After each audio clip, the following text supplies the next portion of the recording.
So, ironically, a couple of days ago, A-Friend Gaming posted this under his upcoming updates tab, and I remember when he posted the one for 21.1, and I neglected to talk about it because I wasn't sure if it was real, and then it ended up being real, because I don't want to report on something that, just as like a clickbaity type thing, like, oh, Stasis is getting talents, that's crazy, and then, the actual update comes out, and then Stasis is not getting talents, and then, But, since he was correct about the other thing, I was gonna do a video about this thing, and then the season was ending, and I was, struggling with that, and then, I was like, I'm doing it today, and then today, official, Rush Royale News, posted about the new update. So not only did they confirm that all of those are real, because of course they are, but they talked about a couple of other things that I thought are worth actually talking about. The Sinister Party holiday event. Take part in a wondrous and dangerous adventure and figure out which of the guests is the dangerous hunter or who is his prey. Now, part of me thought that was just going to be like, oh, they're going to just do a thing. It's just a themed thing with Demon Hunter. But then they said new faces are expected among the guests. A little tip, first impressions can be deceiving. And then a little cute little emoji. And I'm almost positive that's what this thing is. I think that it's a new unit, and if I had it my way, I would hope that it's a common or rare dark unit. Every so often they do those, and Rush Royale knows this. But I find it strange that in the entirety of the Rush Royale game, we don't have a common or rare dark unit. And I don't know if you've ever noticed that, but that's always been weird to me that every faction has one. But whenever they do those challenges like send your friends 20 forest units, send your friend 20 common forest units, send your friend 20 common light units, right? This is taking much longer than I thought it was going to take. There it is. For some reason, with Dark, we don't have it. This is commons, and epics for forest. This is commons, rares, and epics, for Magic Council. This is a singular common light unit, rares and epics, for light. This is a common, rares, and epics for Techno. And for the longest time, I remember when Corsair was literally the only, legendary. And then for Dark, we only have epics. That's what it is. There are no commons or rares, for Dark Faction. So I kind of think that they will probably, I think the easy answer is to say that it's going to be a legendary, because they just keep introducing more and more and more legendaries just every chance they get. But I hope that it's a common or a rare, because I think that'll help the free-to-play community, maybe, theoretically, because the other thing that they're also doing in this update is they're giving talents to Vampire and Portal Mage. Vampire has always been one of those fan favorite things for myself. I've always been a big lover of Vampire, because in the early parts of the game, when you start, you just always feel like you don't have enough mana. And the problem is never really you don't have enough mana, it's just that you're not dealing enough damage in order to go further in the game where you have that much mana. When you're dying in round 4, for example, the amount of mana that you're getting from round 1 to 4 is not a lot. When you're going into double and triple bosses, you feel like you have just endless mana. And that's because you have the ability to push farther and farther into the game with the upgraded units that you have. Whereas in the beginning, when you have like level 5 units, you just always feel like you don't have enough mana. And so any way to manipulate that has always been like the thing to do. So Cauldron, Priestess, Vampire, all of those start to become like higher value in your head when you're as a free-to-play person. I think giving talents to Vampire and Portal Mage, I don't trust that either of these will become meta. There's a big part of me. There's some part of me, not a big part. I just said none of these will become meta. There is some part of me that thinks that they will give Portal Mage a talent that makes it meta. Because I think that that's just something that they would do. Because I remember when Trapper was the butt of every joke.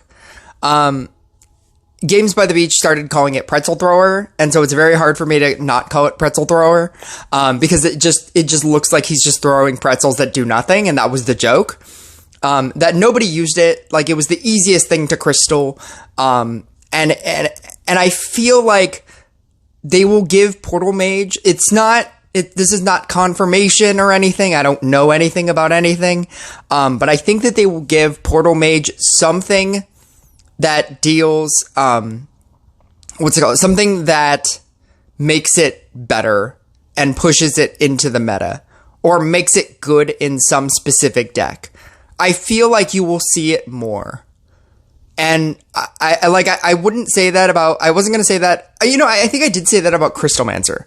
I thought that Crystalmancer was going to be that kind of support card, but it's just too slow, for the defense down. I never thought that about Alchemist. I never thought that about Grindstone, but I guess Grindstone started to become like a meta in the sense that it gave access to the Boreas Grindstone deck. I don't think Vampire is going to be anything amazing. I think that its level up mechanics should change. I don't even know what they would do with it.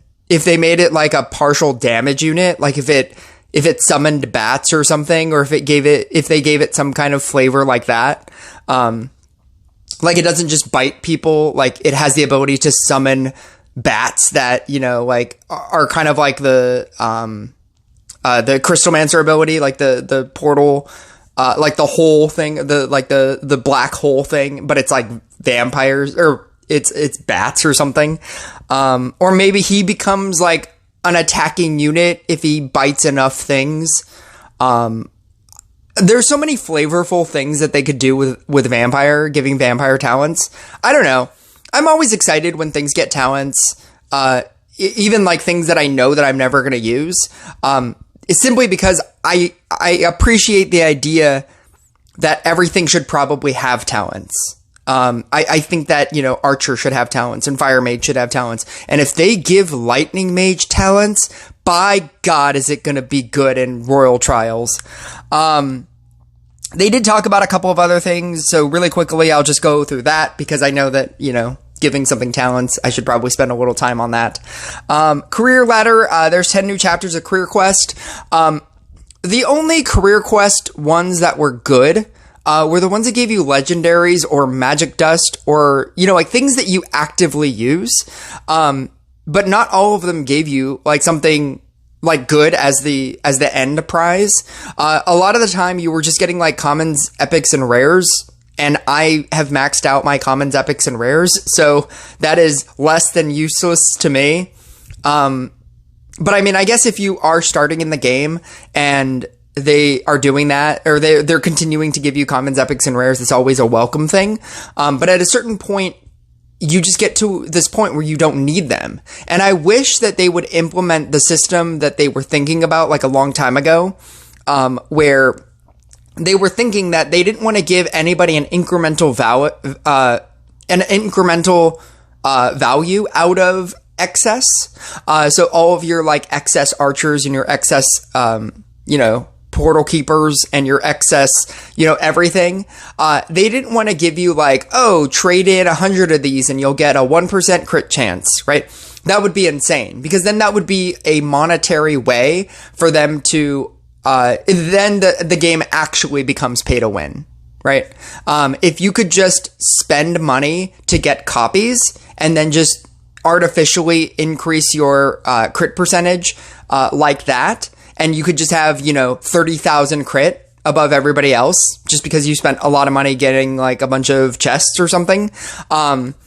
They don't want to do that. But what they were thinking about was if they could give you tokens for it for a different kind of shop. And then they could give you tokens so that you could get old emotes, and different like avatars.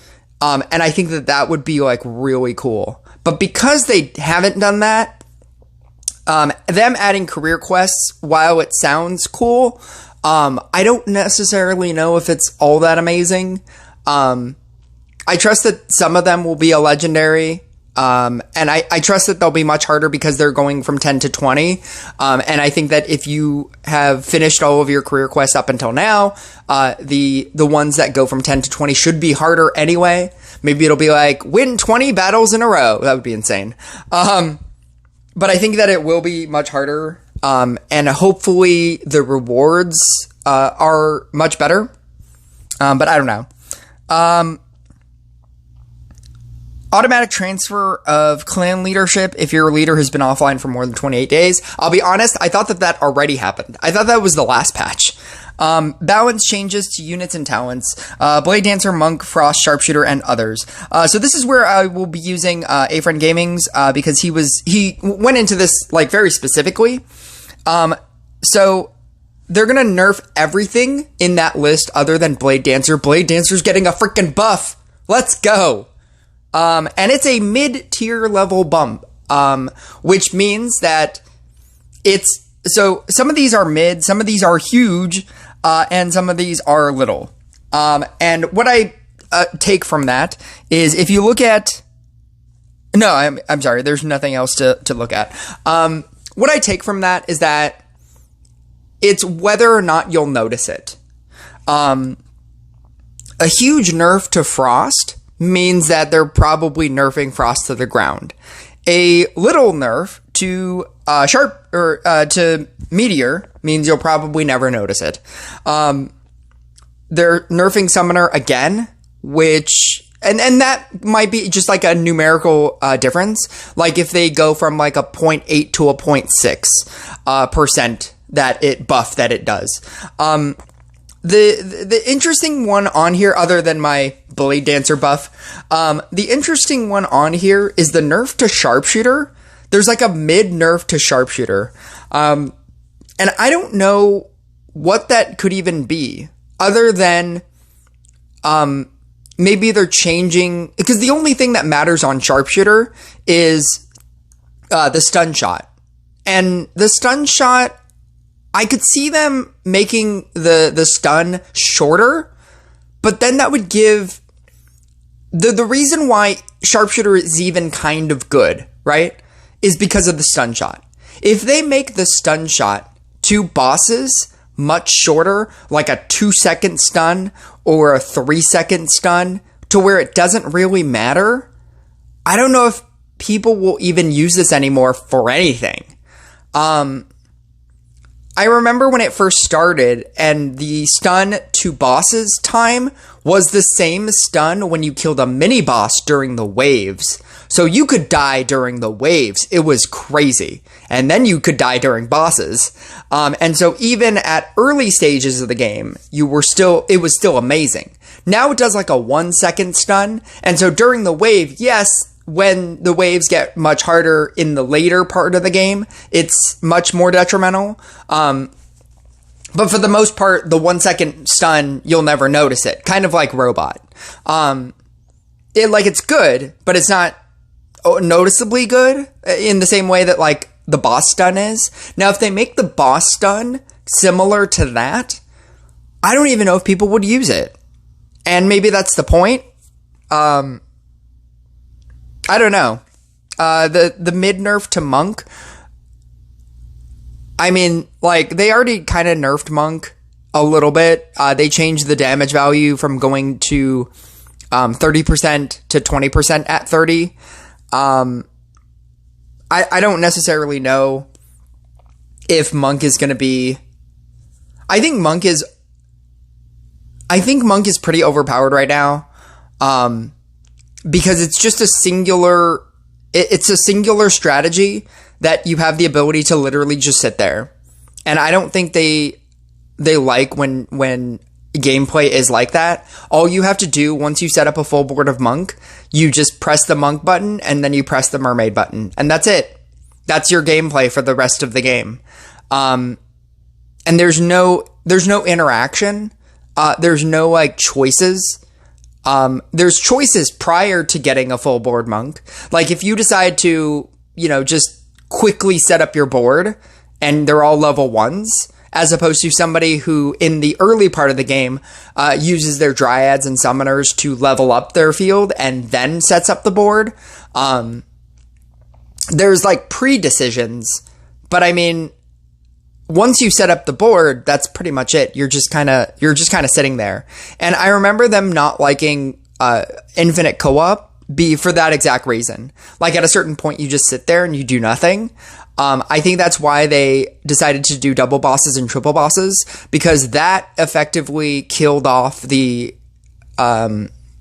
Corsair deck, because the Corsair deck was all based on percent damage, and you could go into 500 trillion games that took like 40 minutes, and where both players were just sitting there doing literally nothing.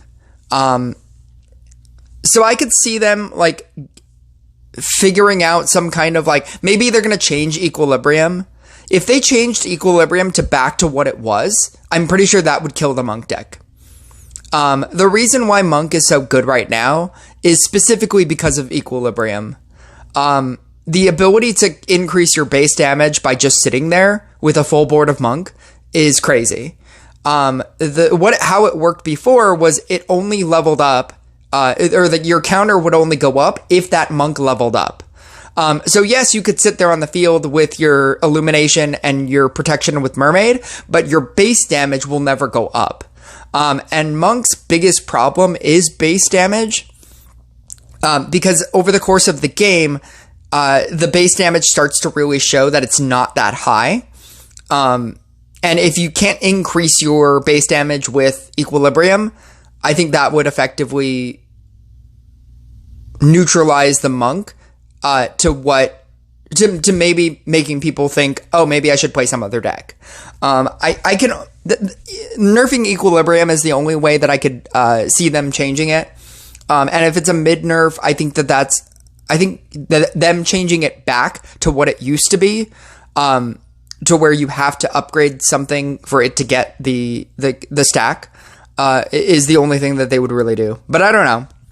I don't necessarily care about the summoner nerf. That's all level 13, level 15 kind of stats. I don't think that they'll change the level 9 stat. It's just a level 9 it's just a mechanic. I don't think that they're going to necessarily change that. And I don't necessarily care about Meteor, because I don't play Meteor. Something that somebody else pointed out in the actual post, they actually gave us a date. It says free pies, call 231023, and somebody very astutely pointed out that's not a phone number. And then it, like, on all the poll tabs, it says the same number. It's 231023, which means October 23rd, which is probably when this update is going to come out. They were probably getting really tired of all of the questions that people kept asking every time they pulled out a new post, like, oh, this is the talents, talk about the talents, and they're like, when's the update coming out? And then they're like, here are career changes, and then they're like, when's the update coming out? Now, if you ask when's the update coming out, you're just dumb. Now they can point back to this and be like, you're just dumb. We already told you. We already very subtly told you. But yeah, I think that this is interesting. I like that they're giving talents very specifically to not legendary cards. Them deciding to focus on Vampire and Portal Mage as the two things that are getting talents. I think that's exciting. I'm super excited, obviously, for the buff to Blade Dancer. I'm really excited to know what that is, especially knowing that it's a mid-tier buff. I feel like it's just damage numbers. Like, I think Blade Dancer is fine. It's just damage numbers. Or maybe they'll change Floral Frenzy. Elegant Parry. Maybe they'll change Elegant Parry to make it better, because it's terrible. Elegant Parry is exactly why I don't run Floral Frenzy. That's it. I think Floral Frenzy can be good, but Elegant Parry is so terrible that I'd rather not run it, and I'd rather run Blooming Dash. It's literally for the one talent. I think it's awful. And because it's awful, it makes you either run that or Mermaid. And if you run just the Elegant Parry, then you don't have an efficient way of getting rid of things. So you can run Gadget if you just trust in the Elegant Parry, or if you have counter spells, but it's better to run Mermaid, at which point you could say, oh, just run Elegant Parry, run the damage side, or run Mermaid, and then run the damage side instead of Elegant Parry. But then Mermaid isn't efficient either. I don't know. It's just, because then if you run Mermaid, then you can't run Gadget. So then your damage is weaker, but your damage is better because of the fencing with giants. I don't know. It's just like Elegant Parry should just be so much better than it is. And I hope that that's what they're changing. Even though that doesn't affect my Blooming Dash Blade Dancer deck, like, I hope that that's what they change as a mid-tier change. But we'll see. I'll talk to you guys later.